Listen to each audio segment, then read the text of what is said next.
दोस्तों, आज की इस वीडियो में मैं आपको बताऊंगा कि आप अपने डेटा में से पार्शियल अगर आप फ़िल्टर करना चाहते हैं डेटा को, तो आप कैसे फ़िल्टर कर सकते हैं। आई होप आप सभी लोगों को पार्शियल का मतलब समझ में आता होगा। जैसे मान लीजिए अगर हमारे पास कोई नेम है और उसमें मान लीजिए जैसे लार्ज टी शर्ट है और मान लीजिए कोई लार्ज शर्ट है, ऐसा करके मैं अगर कुछ बनाता हूँ, कोई मेरा आइटम नेम है या फिर मैं कुछ भी हो सकता है इस तरह का कोई नाम, अगर मैं केवल लार्ज या एल उसका कोई भी एक वर्ड अगर मैं टाइप कर दूं, तो उससे रिलेटेड हमारे डेटाबेस में जो भी है वो सारा जो था फिल्टर हो करके हमें दिखाई पड़ जाए।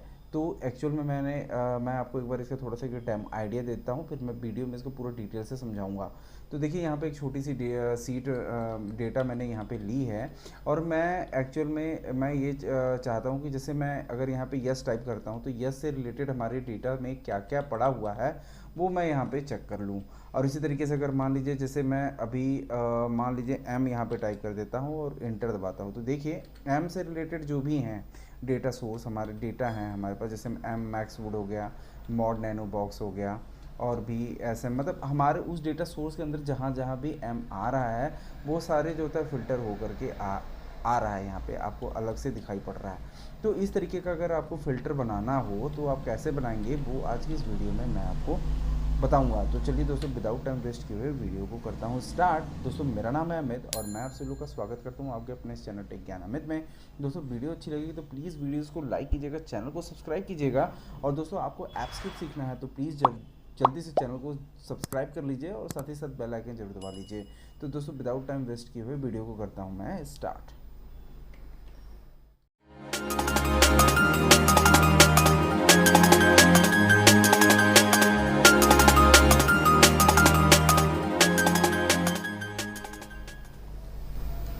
तो दोस्तों, इसे समझने के लिए सीधे चलते हैं हम अपने गूगल शीट में और यहाँ पे जो कुछ भी डेटा हमने बनाई है सबसे पहले मैं इसको यहाँ से कर देता हूँ डिलीट और फिर मैं आपको स्टेप बाय स्टेप यहाँ पे से मैं आपको समझाता हूँ कि आप इस तरह से पार्शियल जो होता है फ़िल्टर आप कैसे बना पाएंगे।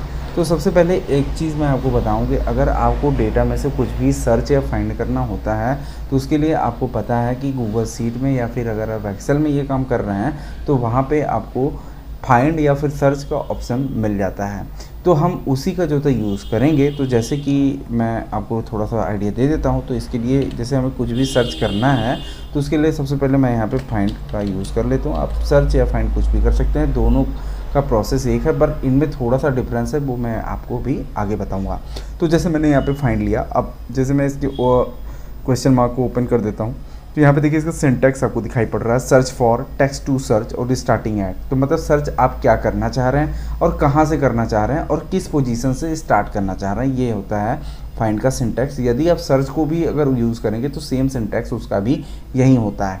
तो चलिए, सर्च फॉर मतलब हमें क्या सर्च करना है, मतलब G2 में जो भी कुछ वैल्यू हम टाइप करें उसको हमें सर्च करना है।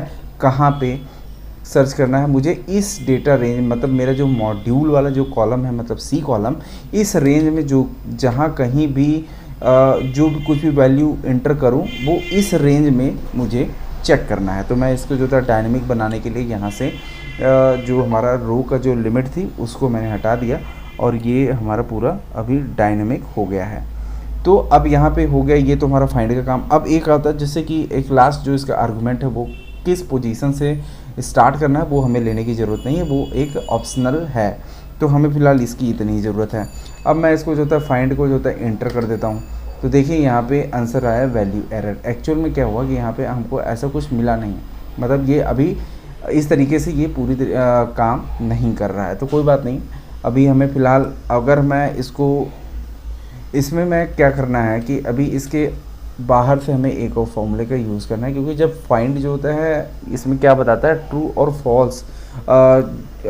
फाइंड जो होता है वो नंबर की मतलब पोजीशन जो होता है बताता है। तो अभी यहाँ पे चूंकि वैल्यू एरर आ रही है तो इससे कोई दिक्कत नहीं है हमें। तो हम यहाँ पे सीधे अब यहाँ पे एक चीज़ टाइप करेंगे, क्योंकि जब भी फाइंड या सर्च का जब आप यूज़ करेंगे तो वहाँ पे क्या होता है कि वो सिर्फ हमें एक नंबर वैल्यू जो होता है वो दिखाता है, मतलब उसकी पोजीशन बताता है कि उस डेटा सोर्स में उसकी क्या पोजीशन है। तो हम यहाँ पे जो इसको चेक करने के लिए यहाँ पे हम टाइप करेंगे इज़ नंबर, मतलब जो हमें आंसर मिल रहा है क्या वो नंबर में है। तो ये अभी यहाँ पे हमें पता चल रही है कि यहाँ पे जो नंबर हमें मतलब जो कुछ भी आउटपुट मिल रहा है वो नंबर में नहीं है, और मैं इसको सिंपली यहाँ से क्लोज़ कर लेता हूँ और ये हमारा काम हो चुका है। क्योंकि फाइंड क्या होता है, वो सिंगल सेल में काम करता है। चूँकि हमने अभी इसको, चूँकि हमें रेंज में देना है, क्योंकि हमें फ़िल्टर करके लाना है, तो हमें इसके लिए इसके पूरे रेंज को दिया है, तो इसलिए यहाँ पे ये वैल्यू नहीं आ रही। कोई बात नहीं है, ये अभी आगे चल के जब हम इसमें फ़िल्टर का इस्तेमाल करेंगे तो वो हमको रिज़ल्ट भी मिल जाएगा। तो अभी हमने यहाँ पर इतना काम हो चुका, मैं इसको एंटर करता हूँ। तो देखिए अभी यहाँ पे हमको आंसर मिल रहा है, ये है फॉल्स। अब यहाँ पे क्या करना, इस तरीके से हमने जो ये चेकिंग कर ली। अब इसके बाद तो हमें यहाँ पे फ़िल्टर का यूज़ कर लेता हूँ। फ़िल्टर देखिएगा, फ़िल्टर मैं यहाँ पे अप्लाई करता हूँ और यहाँ पे मैं यहाँ पे कॉमा दे देता हूँ, और कॉमा के बाद जो सबसे पहले होता है रेंज। मतलब अगर ये वैल्यू, अगर इसके अंदर जो होता है, मतलब जहाँ जहाँ ट्रू, जो भी वैल्यू इसमें ट्रू मिले, तो उसके बाद हमें रिज़ल्ट क्या दिखाना है, मतलब कौन से रेंज से हमें रिज़ल्ट दिखाना है। तो ये जो इसमें आप देख रहे हैं फ़िल्टर में, सबसे पहला जो कंडीशंस क्राइटेरिया, इसमें जो पैरामीटर है वो रेंज का है। उसके बाद कंडीशन है, तो कंडीशन के लिए हमने ये दे दिया है कि जहाँ भी हमें ट्रू मिले वो जो होता है फ़िल्टर होकर के हमको मिल जाए। तो अभी देखें कि देखा आपने कि जो है वहाँ पे फॉल्स आ रहा है। फॉल्स इसलिए आ रहा है क्योंकि जो फाइंड है वो सिंगल सेल में काम करता है और हमने यहाँ पर रेंज ले लिया है। तो रेंज पर काम करने के लिए, रेंज पर काम करना है, तो हमने उसके लिए यहाँ पर फ़िल्टर अप्लाई कर लिया है। तो अब जो आंसर आएगा वो हमको प्रॉपर वे में दिखाई पड़ेगा। तो यहाँ पे हमें जो, अगर जहाँ पे हमें ट्रू मिले तो हमें डेटा जो लानी है उसकी हमें पूरी रेंज यहाँ पे दे देनी है। तो हमारा जो रेंज है वो यहाँ A2 से स्टार्ट होता है और E तक चलना है। तो यहाँ पे हम इसके 10 को हटाते हैं और यहाँ पे हमारा ये पूरा काम हो चुका है। A2 से E तक की जितनी भी वैल्यूज़ हों वो हमें फ़िल्टर होकर के आ जाए। तो अब यहाँ पे देखिए ये हमारा पूरा फार्मूला कंप्लीट हो चुका है और मैं इसको एंटर दबा देता हूँ।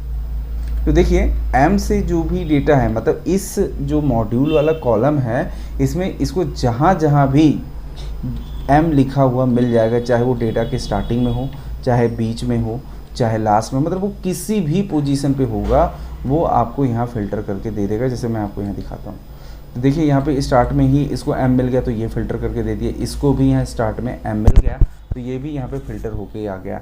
लेकिन अभी यहाँ इसमें जो आप देख रहे हैं यहाँ पे M दूसरे पोजीशन पे है तो ये भी यहाँ पे फ़िल्टर हो गया। अब मैं जस्ट थोड़ा सा नीचे और आगे बढ़ूँ, देखिए कोई और एग्जांपल मिल जाए जिसमें, तो यहाँ पे कुछ इसी तरीके का डेटा है। तो यहाँ पे इसको जहाँ भी M की पोजीशन इसको मिल रही है वो यहाँ से फ़िल्टर होकर के पूरी डेटा फ़िल्टर होकर के आ गई। अगर मान लीजिए मैं यहाँ पे U टाइप करता हूँ और एंटर प्रेस करता हूँ, तो देखिए यहाँ जहाँ भी इस डेटा सोर्स में, इस रेंज में जो मॉड्यूल वाला रेंज है इसको U मिलता है वो यहाँ पे फ़िल्टर होकर के आ गया है। एक्चुअली मैं यहाँ पे अब देखिए मैं इसको L टाइप करता हूँ। अभी आप देखिए L टाइप करते ही तो देखिए यहाँ पे L से रिलेटेड क्योंकि चेंजेस नहीं आए, क्योंकि यहाँ पे L था।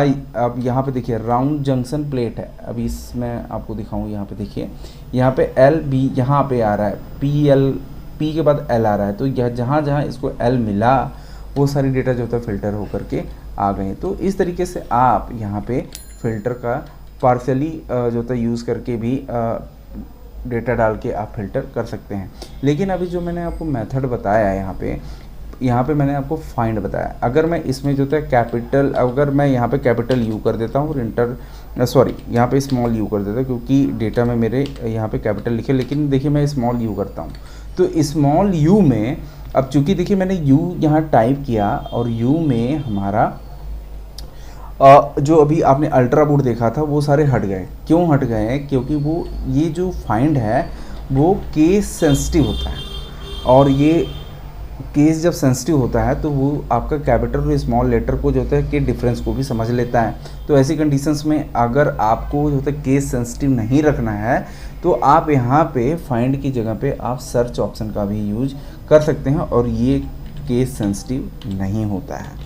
मैं आपको यहाँ करके दिखाता हूँ, और ये देखिए मैंने सर्च को टाइप किया और एंटर दबा देता हूँ। तो देखिए अभी जैसे ही मैं इसको एंटर दबाऊंगा तो वो देखिए जो अल्ट्रा बोर्ड जो वहाँ पे नहीं आ रहा था वो अब यहाँ पे आपको शो कर रहा है। तो आप अगर आप केस सेंसिटिव रखना चाहते हैं तो आप फाइंड का यूज़ कर सकते हैं, और यदि आप केस सेंसिटिव नहीं रखना चाहते हैं तो आप फाइंड के जगह पे सर्च ऑप्शन को यूज कर सकते हैं। इसमें सिर्फ यही डिफरेंस है। अगर आप सिंटैक्स देखेंगे तो दोनों का सिंटैक्स बिल्कुल सेम होता है, सर्च और फाइंड का। अगर इसकी प्रॉपर्टीज़ की बात करें तो सर्च में ये होता है कि वो केस सेंसिटिव नहीं होता है और फाइंड केस सेंसिटिव होता है। तो आई होप आपको ये समझ में आ गई होगी। दोस्तों वीडियो अच्छी लगी है तो प्लीज़ चैनल को लाइक और सब्सक्राइब कर लीजिएगा। मिलते हैं अगली वीडियो में, तब तक के लिए नमस्कार।